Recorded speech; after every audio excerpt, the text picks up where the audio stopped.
Students, आज हम जिस विषय पर बात करेंगे वो है 18th century debate and issues.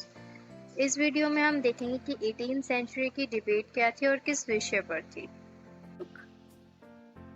ये हेडलाइन पढ़कर हमारे जहन में कई सवाल आते हैं, जैसे कि 18वीं सदी अंधकारमय युग थी या नहीं। ये जानने के लिए हम 18वीं सदी से थोड़ा पहले का अध्ययन करेंगे, जिसके अंतर्गत हम मुगल साम्राज्य के पतन को पहले देखेंगे, जो कि कुछ इस प्रकार से है। मुगल साम्राज्य का पतन लंबी चलने वाली प्रक्रिया थी, जिसमें बहुत से कारकों ने योगदान किया। 1739 में नादिर शाह के आक्रमण तथा दिल्ली में नरसंहार ने पहले से जर्जर होते मुगल साम्राज्य को और कमजोर बना दिया। आर्थिक संकट सहित अन्य कारणों ने मुगल साम्राज्य के पतन में योगदान किया। मुगल साम्राज्य जीवित न रह सका, लेकिन उसकी संस्थाएं तथा परंपराएं क्षेत्रीय राज्य और ब्रिटिश प्रांत में निरंतर जारी रही। मुगल प्रशासन की परंपराओं को विशेष राज्य में अपना लिया गया, जिसका सीधा सीधा मतलब ये कि मुगल साम्राज्य का पतन बहुत व्यापक प्रक्रिया थी, जिसके अंतर्गत बहुत से कारक रहे जिन्होंने योगदान दिया मुगल साम्राज्य के पतन में। और 1739 में नादिर शाह ने आक्रमण किया, वो भी एक योगदान था मुगल साम्राज्य के पतन में। और दिल्ली में नरसंहार ने पहले से ही मुगल साम्राज्य को और कमजोर बना दिया था। भारतीय इतिहास पर काम करने वाले कैम्ब्रिज स्कूल के इतिहासकारों और उनके समर्थक जादूनाथ सरकार ने 18वीं सदी को अंधकारमय युग कहा, और जब उन्होंने 18वीं सदी को अंधकारमय युग कहा, तभी से इस डिबेट की शुरुआत हुई। मुगल साम्राज्य का पतन 18वीं सदी के पूर्वार्ध में ही मुगल साम्राज्य का पतन प्रकट होने लगा और 1740 में नादिर शाह ने मुगलों की राजधानी दिल्ली नगर को तहस नहस किया। 1761 में अहमद शाह अब्दाली के विरुद्ध मुगलों ने नहीं बल्कि मराठों ने युद्ध किया। 1883 से मुगल सम्राट के शासनों का पेंशन प्राप्त करता बन गया। मतलब अहमद शाह अब्दाली के विरुद्ध मुगलों ने नहीं बल्कि मराठों ने युद्ध किया, और मराठा 1883 से मुगल सम्राट के शासकों का पेंशन प्राप्त करता बन गया। औरंगजेब की गलत नीतियों ने मुगलों की स्थायी राजनीतिक व्यवस्था को कमजोर किया, लेकिन मुगल साम्राज्य के दो मुख्य स्तंभ यानी कि उसकी पावर, सेना तथा प्रशासन 1707 के दशक में पूर्णतः सक्रिय थे। उत्तराधिकार के युद्धों तथा कमजोर शासकों के कारण 1707 से 19 तक दिल्ली में अव्यवस्था फैल गई। मोहम्मद शाह का 1719 से 48 तक का लंबा शासनकाल साम्राज्य के भाग्य को दोबारा स्थापित करने के लिए काफी था, लेकिन सम्राट की योग्यता ने इस संभावना को भी खत्म कर दिया, समाप्त कर दिया। ईरान के सम्राट नादिर शाह, जिन्होंने 1738 में भारत पर आक्रमण किया, 1740 में हमने पीछे पड़ा दिल्ली पर आक्रमण किया। उसने शीघ्र लाहौर पर विजय प्राप्त कर ली तथा 13 फरवरी 1939 को करनाल में मुगल सेना को पराजित कर लिया, और इस पराजय को अपना पूरा करने के लिए मुगल सम्राट मोहम्मद शाह को कैद कर लिया, पकड़ लिया तथा दिल्ली को लूट लिया। उस समय के कवि, जिसके अंतर्गत अमीर तथा शौदा थे, उन्होंने दिल्ली के नष्ट होने के संबंधी विलाप गीत का वर्णन अपनी रचनाओं में किया, परंतु नादिर शाह के आक्रमण का दिल्ली पर इतना व्यापक प्रभाव नहीं हुआ जितना कि हम सब देखते हैं या माना जाता है। अब्दाली के आक्रमण का दिल्ली पर अधिक ज्यादा भयंकर प्रभाव हुआ, परंतु 1772 तक स्थिति पुनः सुधर चुकी थी। शाही खजाने से 17 करोड़ रुपए तथा धन कुलीनों की जमा राशियों को लूट लिया गया।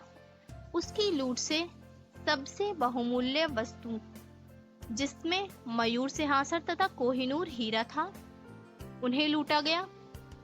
परंपरागत विचार के प्रस्तुतकर्ता इविंग तथा जादूनाथ सरकार आदि इतिहासकारों के अनुसार सम्राटों तथा कुलीनों की व्यक्तिगत असफलताएं, उनके दुराचार एवं विलासिता में लिप्त रहना मुगल साम्राज्य के पतन के कारण थे। सरकार एवं अन्य इतिहासकारों ने मुगल शासन का चित्रण एक मुस्लिम शासन के रूप में किया तथा मराठों, सिखों और बुंदेलों के विद्रोहों को इस्लामी दमन के विरुद्ध हिंदू प्रतिक्रिया बताया।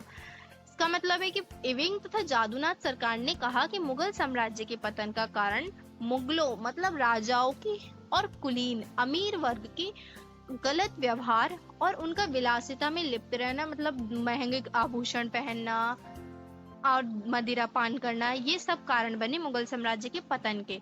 और मुगल साम्राज्य को उन्होंने पूरी तरह मुस्लिम शासन के रूप में अपनाया, कहा कि वो एक मुस्लिम शासन था और जिसमें इस्लामी दमन के विरुद्ध हिंदू प्रतिक्रिया बताया। परंतु इस विचार का उचित विद्रोह करते हुए इस विचार का विरोध पूरी तरह से सतीश चंद्र और इरफान हबीब ने किया और उन्होंने मुगल साम्राज्य के पतन को आर्थिक व्यवस्था के संकट के रूप में चित्रित किया है। सतीश चंद्र का तर्क है कि जागीरदारी व्यवस्था में संकट हो जाने के कारण मुगल साम्राज्य का पतन हुआ तथा ऐसा इसलिए हुआ क्योंकि जागीरदारों की बहुतायत थी परंतु जागीरों की संख्या कम थी। इरफान हबीब के अनुसार मुगलों के अंतर्गत कृषि व्यवस्था और अधिक शोषणकारी हो गई थी क्योंकि इन सीमित साधनों पर दबाव अधिक बढ़ने लगा था। इसी कारणवश किसान विद्रोह फूट पड़े जिसके कारण साम्राज्य का स्थायित्व नष्ट हो गया। लेकिन भारत के नवीन कैम्ब्रिज इतिहास के लेखकों का मत इरफान हबीब से बिल्कुल विपरीत है। उनका कहना है कि मुगल साम्राज्य के पतन का कारण मुगल व्यवस्था की सफलता में ही के अंदर ही था, न कि उसकी असफलता में। उनका मत है कि जिन जमींदारों ने मुगलों के विरुद्ध विद्रोह किए जो मुगल साम्राज्य के पतन का कारण बने, वे जमींदार धनी थे, न कि गरीब किसान, और इनका समर्थक धनी व्यापारियों द्वारा किया गया। तो मुनाफा मतलब फायदा भी धनी व्यापारियों को ही हुआ और जमींदारों को हुआ, न कि गरीबों को। क्षेत्रीय राजनीतिक व्यवस्थाओं का उदय।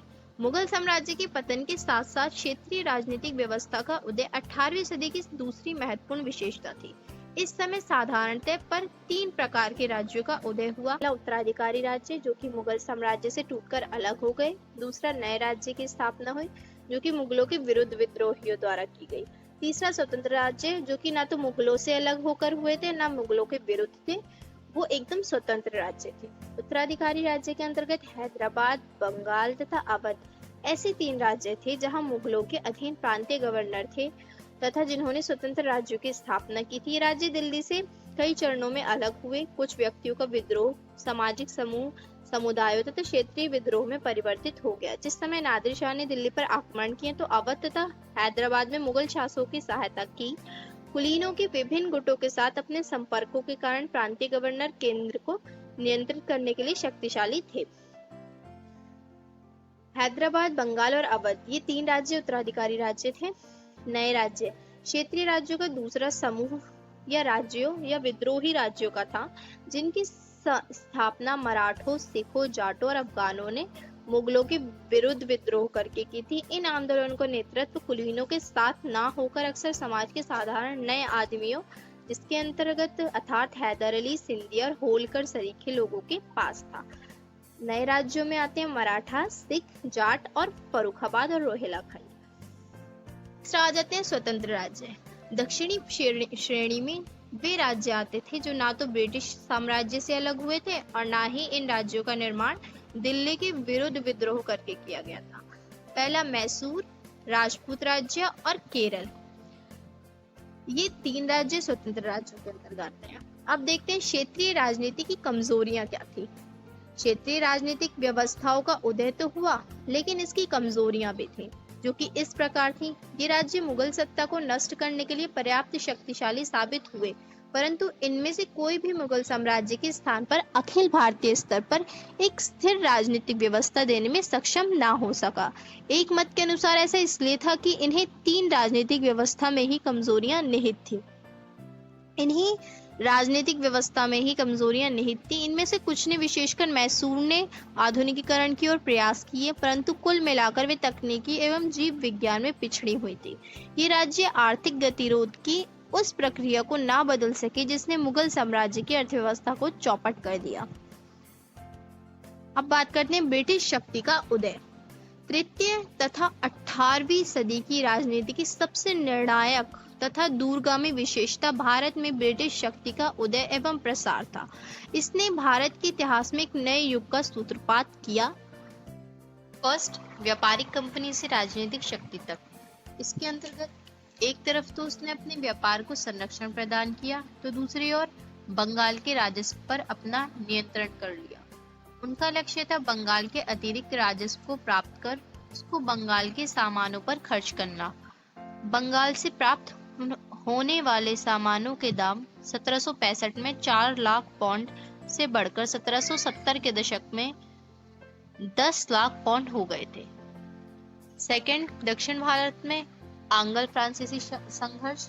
इसके अंतर्गत 3 कर्नाटक युद्ध हुए, बंगाल की विजय प्लासी से बक्सर तक, जिसके अंतर्गत बंगाल पहला एक ऐसा प्रदेश था जिस पर अंग्रेजों ने अपने राजनीतिक नियंत्रण को स्थापित किया और इसमें भी उनका एक लाभ था। उसने अवध के नवाब तथा मुगल सम्राट के साथ मिलकर 1764 में बक्सर में अंग्रेजों के विरुद्ध युद्ध किया। कंपनी ने एक आसान सी विजय प्राप्त की। चौथा और लास्ट, राजनीतिक व्यवस्था का पुनर्गठन, जिसके अंतर्गत अत्यधिक प्रशासनिक गलतियों के फलस्वरूप कंपनी ने 1772 में दोहरी शासन प्रणाली को समाप्त कर दिया। कंपनी एक व्यापारिक संगठन थी। राज्य का प्रशासन करने के लिए उसके पास प्रशासनिक ढांचा नहीं था। कंपनी के कार्य संचालन के लिए ब्रिटिश सरकार नियम बनाती थी। इसी कारणवश 1773 के रेगुलेटिंग एक्ट ने इसके कार्य को प्रभावित किया।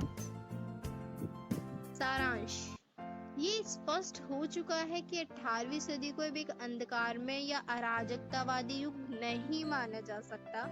मुगल साम्राज्य का पतन ही इस शताब्दी की एकमात्र प्रमुख विशेषता नहीं थी। क्षेत्रीय शक्तियों का उदय 18वीं सदी के मध्य की लगभग उतनी ही महत्वपूर्ण घटना थी जितनी 18वीं सदी में ब्रिटिश शक्ति का उदय। मुगलों से लेकर क्षेत्रीय तथा ब्रिटिश राजनीतिक व्यवस्थाओं में परंपराओं की निरंतरता का बने रहना काफी महत्वपूर्ण था, परंतु इन तीनों प्रकार की राजनीतिक व्यवस्थाओं में विभिन्नताएं भी समान रूप से विद्यमान थी।